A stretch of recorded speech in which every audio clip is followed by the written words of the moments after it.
Hello friends, welcome you to empowering E education channel. आज हम इस वीडियो में ईवीएस के आगे का कंटेंट देखेंगे। लास्ट क्लास में हमने कुछ कंटेंट डिस्कस किया था ईवीएस के बारे में, कुछ पॉइंट्स डिस्कस किए थे, जैसे कि खेजड़ली के बारे में। खेजड़ली एक गांव था जहां पर बहुत सारे खेजड़ी के पेड़ पाए जाते हैं। अब इस हम वीडियो में आगे का देखेंगे कि बोचाहा गाँव के बारे में। ध्यान रखिए कि यहाँ पर एक एक जो प्लेस के नेम हैं उनको बहुत ध्यान से देखना है, क्योंकि आगे चलकर हमें बहुत ज़्यादा प्लेसेस के नाम आने वाले हैं। जैसे कि आपने लास्ट क्लास में खेजड़ली गांव के बारे में पढ़ा, अब इस वीडियो में आप बोचाहा गांव के बारे में पढ़ेंगे, केरल के बारे में, आंध्र प्रदेश के बारे में, बहुत प्लेसेस के बारे में नाम पढ़ेंगे। तो आपको उन चीज़ों के नाम याद रखना है, कौन सा प्लेस कहाँ पर है, इस चीज़ को बहुत ध्यान से देखना है, क्योंकि इसी तरीके से क्वेश्चन आपके सीटेट पे पूछे जाते हैं। चलिए हम बात करते हैं बोचाहा गांव के बारे में। खेजड़ेली के बारे में तो आपको पता है कि वहाँ के लोग बिश्नोई होते थे, जो बहुत ज़्यादा जानवरों और पौधों का प्रोटेक्ट करते थे। अब हम पढ़ रहे हैं बोचाहा गांव के बारे में। देखिए यहाँ पर हाईलाइट भी हो रहा है बोचाहा गांव। बोचाहा गांव जो है वो बिहार के मुजफ्फरपुर ज़िले में है। ध्यान रखना है, मुजफ्फरपुर ज़िले में है। मुजफ्फरपुर ज़िले में है लेकिन मुजफ्फरनगर में नहीं, क्योंकि ये जो ज़िला है वो बिहार का है और मुजफ्फरनगर यूपी में है। तो ऐसे भी चेंज करके लिखा जा सकता है कि यूपी के मुजफ्फरनगर में है। ध्यान रहता है कि हाँ मुजफ्फर था, लेकिन आप उसको सही तरीके से याद रखेंगे कि मुजफ्फरपुर है, ना कि नगर है। और कहाँ पर है? ये बिहार में है। वहाँ पर एक गांव है बोचाहा गांव, जहाँ पर एक लड़की है। देखिए ये एनसीईआरटी में एक स्टोरी है, उसी के ये पॉइंट्स सारे दिए गए हैं। अनीता नाम की एक लड़की होती है जो पढ़ना चाहती है, लेकिन उसके माता पिता बहुत गरीब होते हैं, वो उसको पढ़ा नहीं पाते हैं। फिर उन्हें पता चलता है कि जो 5वीं तक की जो एजुकेशन है वो गवर्नमेंट के द्वारा फ्री होती है, सारे बुक्स वगैरह सब कुछ फ्री होता है। तो उन्होंने उस लड़की को अलाउ कर दिया था पढ़ने के लिए। इसके बाद फिर वो 5 तक तो पढ़ गई, लेकिन उसके आगे की पढ़ाई के लिए उसको पैसे की ज़रूरत होती है, तो वह अपने से छोटे बच्चों को ट्यूशन पढ़ाती है। फिर इस तरीके से वह आगे का एजुकेशन अपना कंप्लीट करती है। इसके बाद फिर वो बिज़नेस करना चाहती है। तो उसने बिज़नेस के लिए किस बिज़नेस को सिलेक्ट किया था?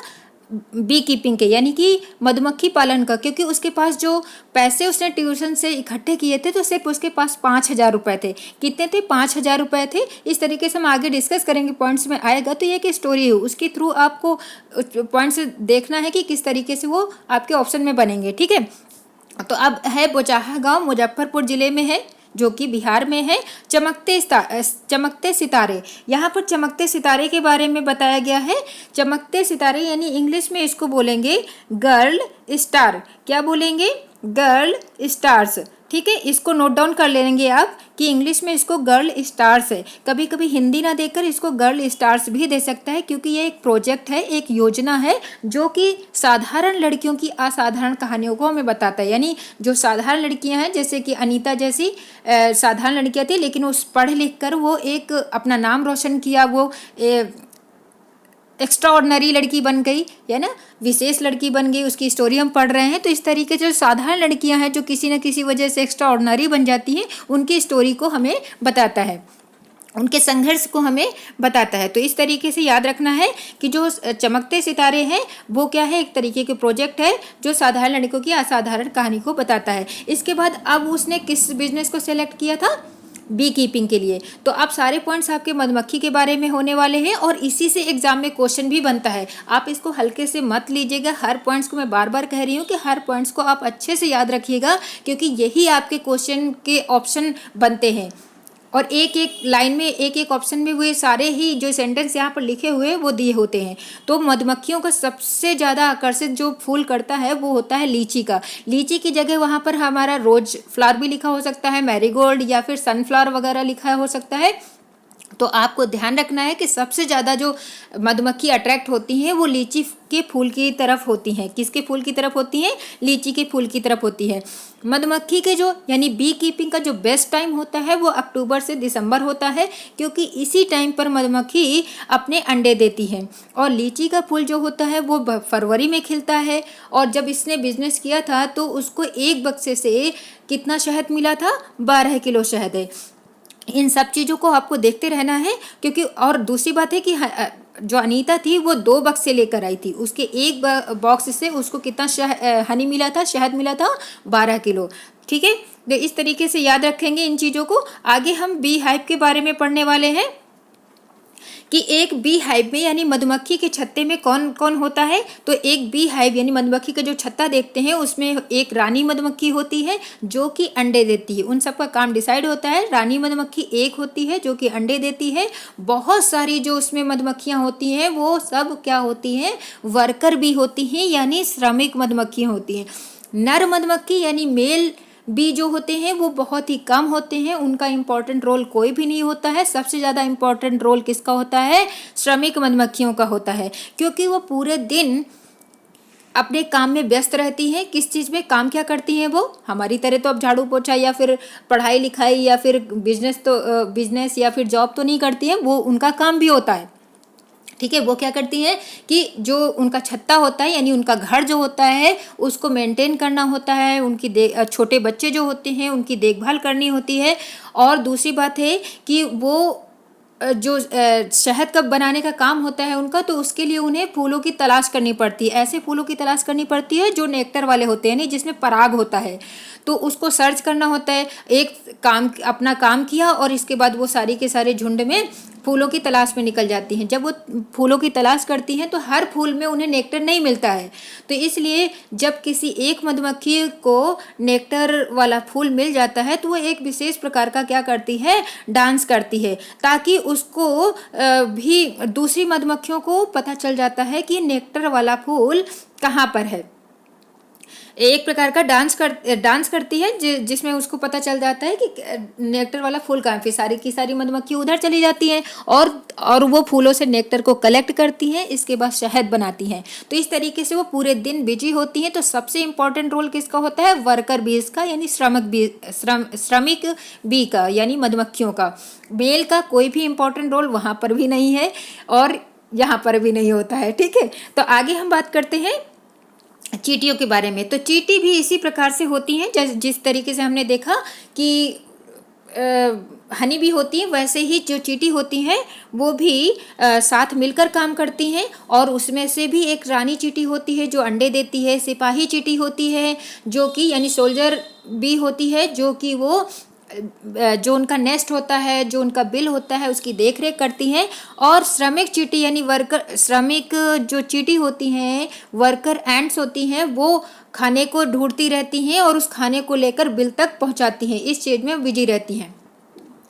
या जो दीमक होते हैं और ततैया जो होते हैं वो भी इसी तरीके से मिलकर काम करते हैं। अब दूसरी बात है, मैं आपको बता दूं कि यहाँ पर एक बार क्वेश्चन भी पूछा गया था कि इनमें निम्नलिखित में से बताइए कि सोशल जो एनिमल है वो इनमें से कौन सा है या नहीं है। वहाँ पर ऑप्शन दे दिए जाते हैं, तो आपको याद रखना है सोशल एनिमल वो होते हैं जो साथ में मिलकर रहते हैं और काम करते हैं। जैसे ह्यूमन बीइंग भी एक सोशल एनिमल होता है, यानी अकेले वो कुछ भी नहीं कर सकता है, उसको दूसरे पर डिपेंड होना ही पड़ता है। किसी न किसी चीज़ के लिए वो उसे दूसरों की हेल्प लेनी ही पड़ती है।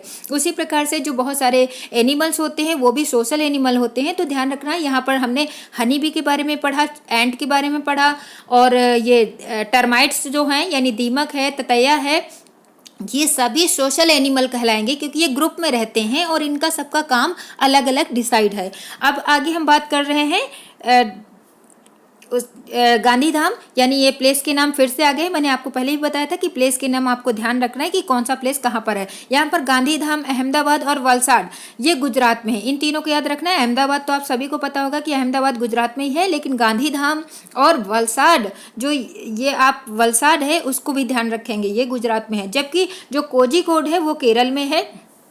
अब दूसरी बात है कि सबसे इम्पोर्टेंट पॉइंट यहाँ पर है कि गोवा से अगर हम केरल जाएंगे, यहाँ पर ये सारे पॉइंट्स इसलिए बताए जा रहे हैं क्योंकि जो बच्चों की छुट्टियाँ हुई हैं तो वो अपने नानी, मौसी और बुआ इस तरीके से बच्चे जाते हैं गर्मियों की छुट्टियों में। तो यहाँ पर कुछ बच्चे जो हैं वो